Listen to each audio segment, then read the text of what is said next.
नमस्कार. सिम्पली निशा रेसिपीमध्ये तुमचं स्वागत आहे. तर आज आपण अगदी झटपट असे बेसनाचे लाडू करणार आहोत. चला तर मग त्यासाठी लागणारं साहित्य पाहूयात.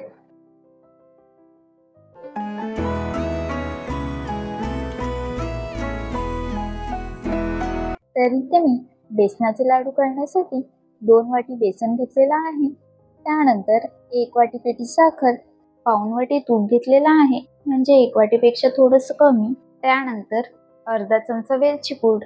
आता सर्वात आधी गॅस मध्यमाचेवर ठेवून कढईमध्ये अर्धी वाटी तूप घालायचे आणि उरलेलं तूप नंतर वापरायचे. त्यानंतर आता यामध्ये बेसन घालायचे आणि आता बेसनाचे गुठळे सुटेपर्यंत भाजून घ्यायचे.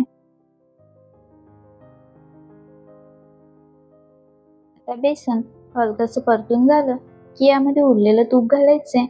आता बेसन तूप सोडेपर्यंत परतून घेऊयात. आता या स्टेजला बेसन आलं म्हणजेच कमीत कमी 25 ते 30 मिनिटांनंतर आपलं बेसन व्यवस्थित परतून झालेलं आहे. आता हे गॅस बंद करून एका प्लेटमध्ये काढून घ्यायचे. त्यानंतर आता बेसन हलकंसं गरम असतानाच यामध्ये पिठी साखर घालायची आणि आता वेलची पूड घालून हे सर्व चांगलं एकजीव करून घ्यायचे.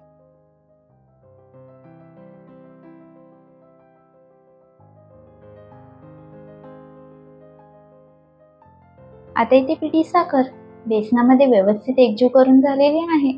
त्यानंतर आता याचे लाडू वळून घेऊयात.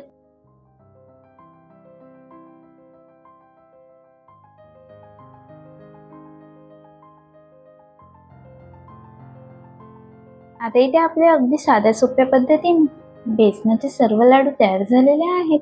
रेसिपी आवडली असेल तर नक्की एकदा ट्राय करून पहा आणि अशाच रेसिपी पाहण्यासाठी चॅनलला नक्की सबस्क्राईब करा. धन्यवाद.